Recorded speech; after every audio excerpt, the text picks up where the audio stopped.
Good morning everyone. आज अपन chapter 1 का part 5 पढ़ रहे हैं।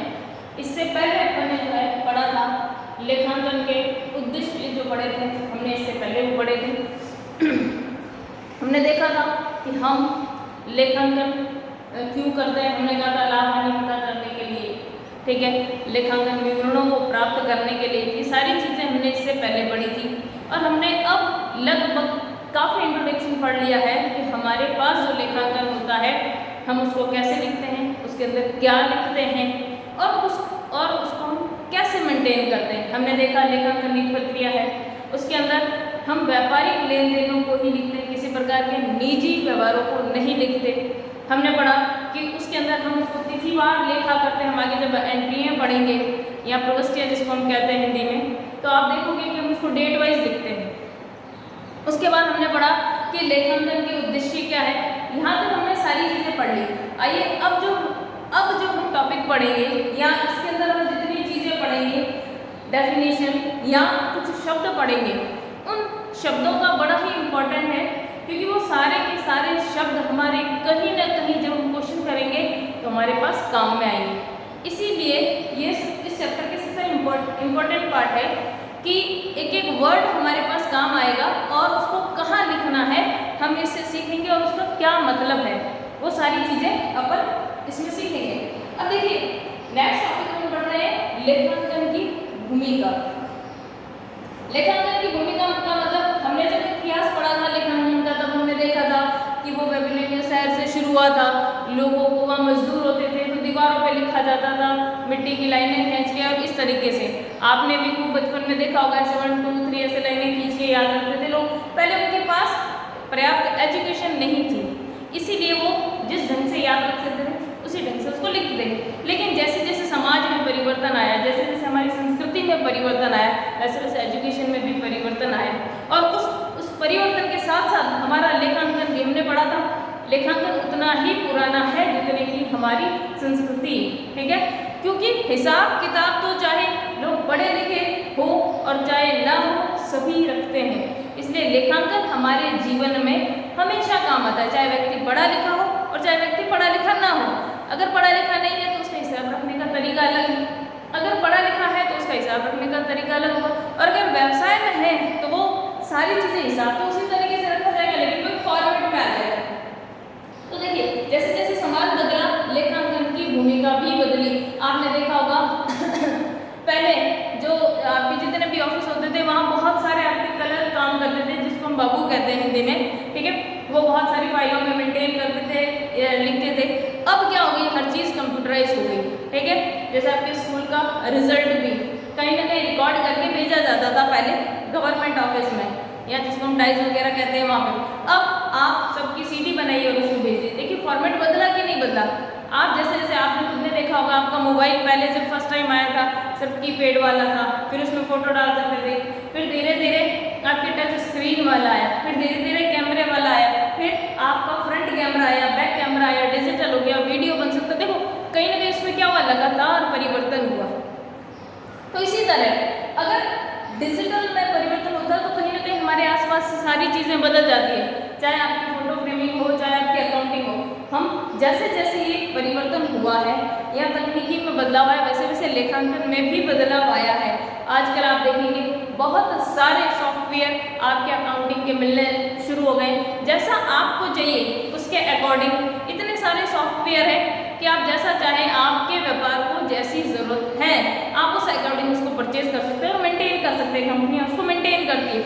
आपने बहुत सारी चीज़ें देखी होगी, जैसे पर्ची, जैसे आप पर्ची बनाते हैं, रसीद बनाते हैं, उसके लिए एक अलग सॉफ्टवेयर है। आप जो बिल निकालते हैं उसके लिए एक अलग सॉफ्टवेयर होता है, और अकाउंटिंग जो करते हैं उसके लिए सॉफ्टवेयर। ये कहीं ना कहीं बदलता रूप ही है, ठीक है, अकाउंटिंग का। ऐसे अकाउंटिंग में हम बात करेंगे तो टैली है, टैली में नया वर्जन आ गया, ठीक है, जिसके अंदर आपकी फॉर्मेट जो है आप जैसे एंट्री करोगे अपने आप वो ट्रांसफर हो जाते हैं। तो जैसे जैसे नया नया वर्जन आता जा रहा है। तो देखिए लेखांकन की भूमिका में सबसे पहले सामाजिक आवश्यकताओं की बढ़ती मांग के साथ साथ लेखांकन की भूमिका में भी परिवर्तन होगा। कैसे परिवर्तन हुआ है, आप देखोगे बहुत सारे सॉफ्टवेयर आ गए हैं जिस तरह से आप करना चाहते हैं। जैसे भी आपके लेटेस्ट है तो जीएसटी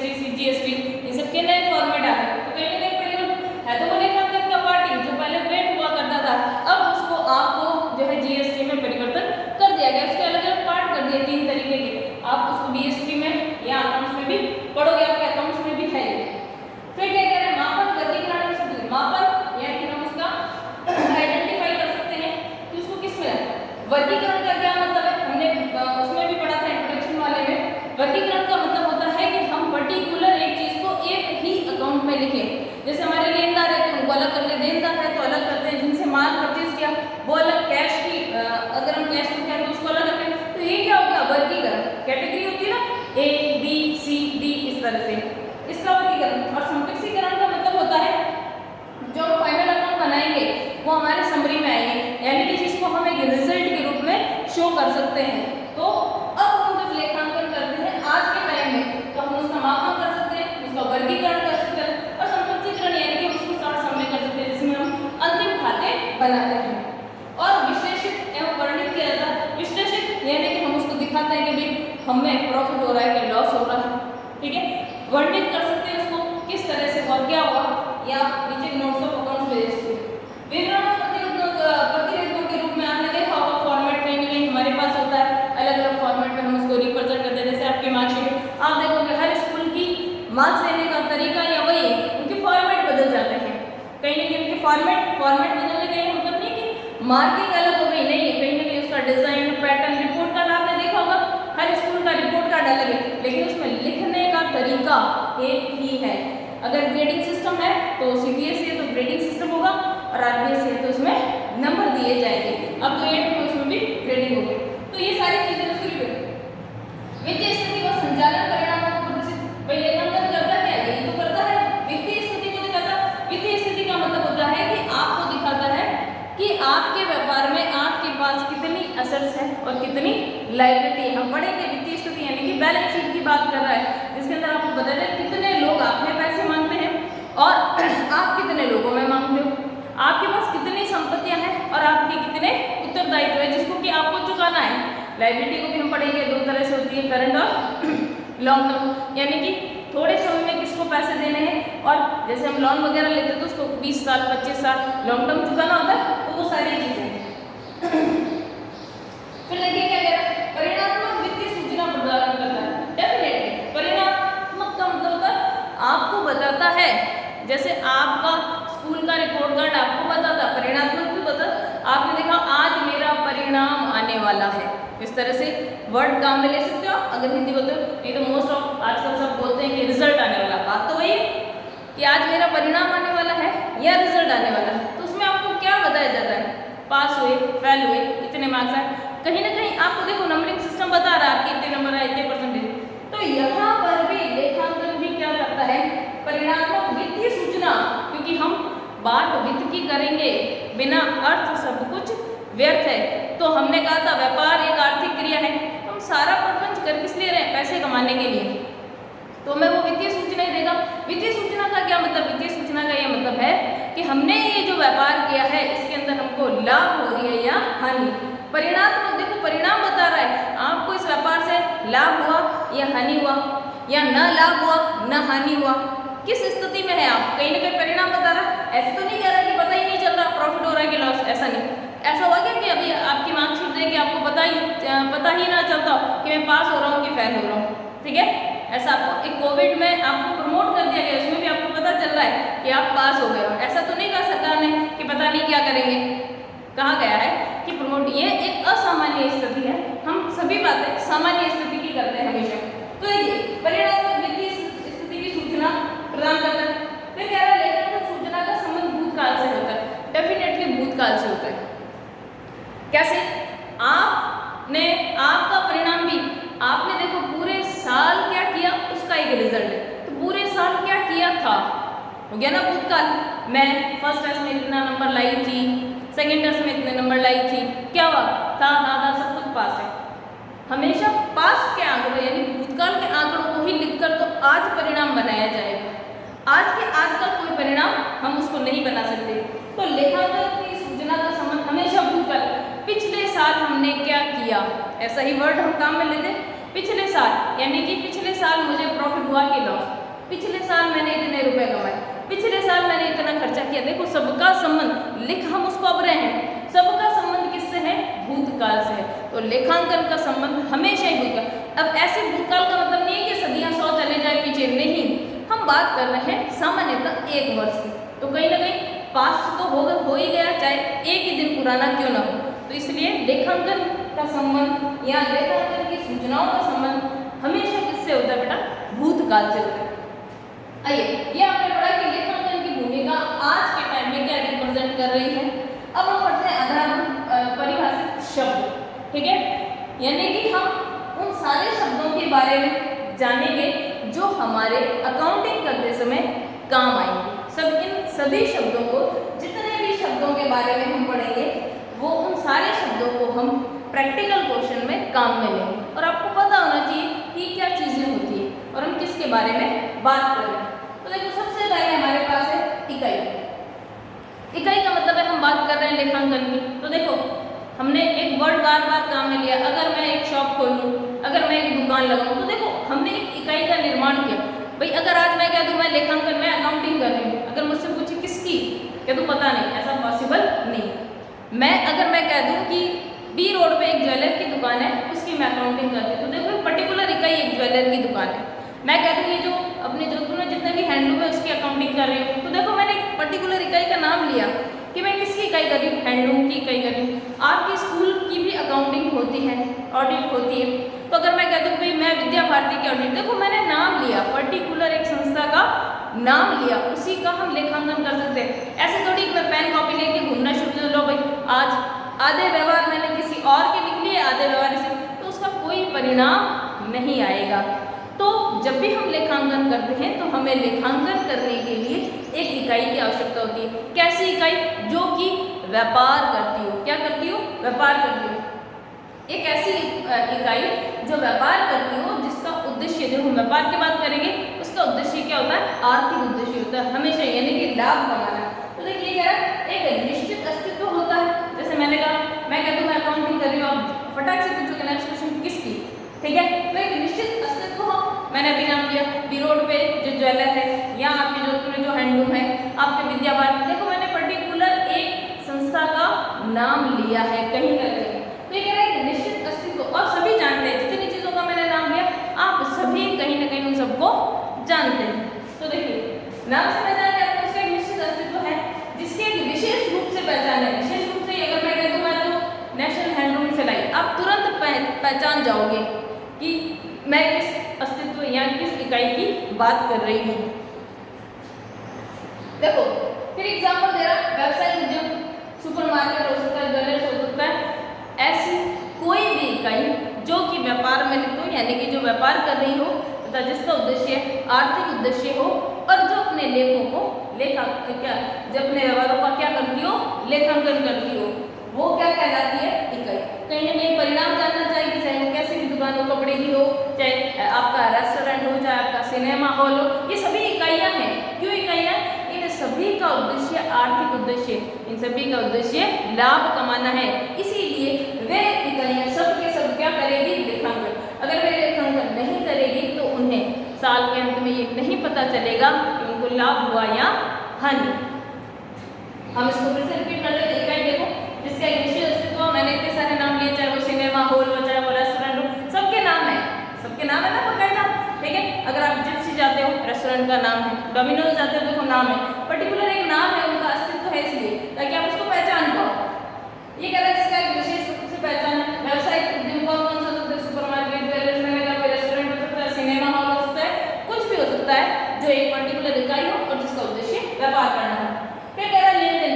अब हमने कहा उसके अंदर देखो हम लिखेंगे किसको? हमने शुरू से पढ़ा है कि हम लिखेंगे व्यापारिक लेन देनों को, और जिसको हम किस में नाप सके? मुद्रा में। तो व्यापारिक लेन देन होगा तभी तो व्यापार आगे बढ़ेगा। भाई मैं एक दुकान खोल के बैठ गई हूँ, तो मैं कुछ चीजें खरीदूंगी, बेचूंगी, फिर खरीदूंगी, फिर बेचूंगी, कुछ खर्चे पे करूँ, देखो किसी न किसी प्रकार का लेन देन हो रहा है, तभी वो मेरा व्यापार आगे बढ़ेगा।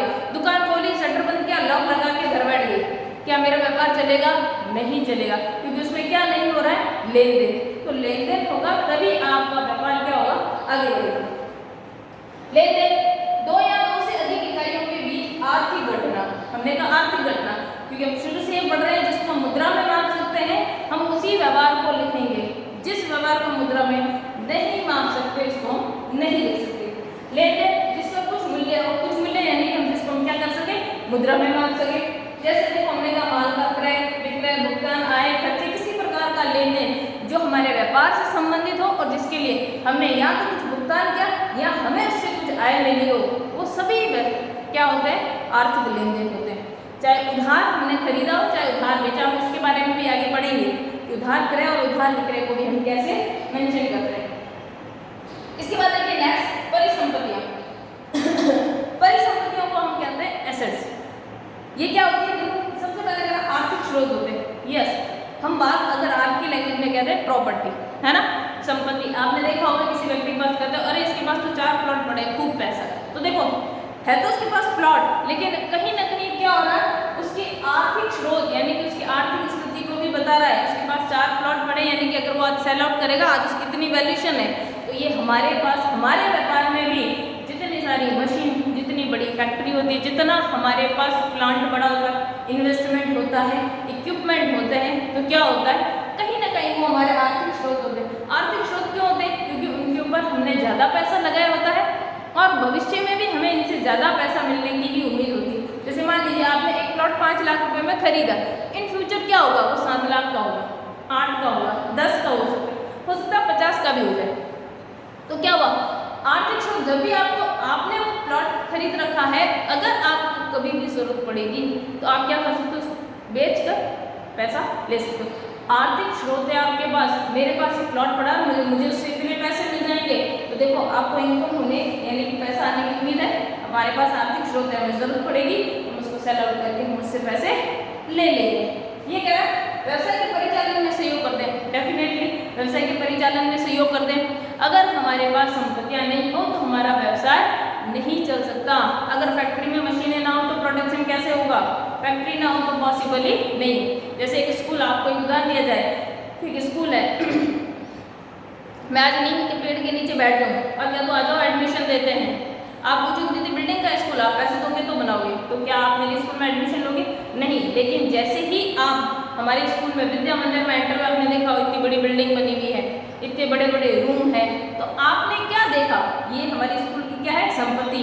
और अगर ये रूम, अगर ये स्कूल, ये बिल्डिंग नहीं होती तो यहाँ पर कोई भी भैया बहन एडमिशन नहीं लेते, क्योंकि उनके पेरेंट्स सबसे पहले अरे मेरे बच्चे बैठेंगे कहाँ, उनके लिए क्या सुविधाएं हैं, सबसे पहले आप ये देखोगे ना क्या सुविधाएं हैं। तो वो देखो अगर ये चीज़ें नहीं होती, ब्लैक बोर्ड नहीं होता, पंखे नहीं होते, टेबल कुर्सी, तो आप कहाँ बैठते, हम आपको कहाँ पढ़ाते।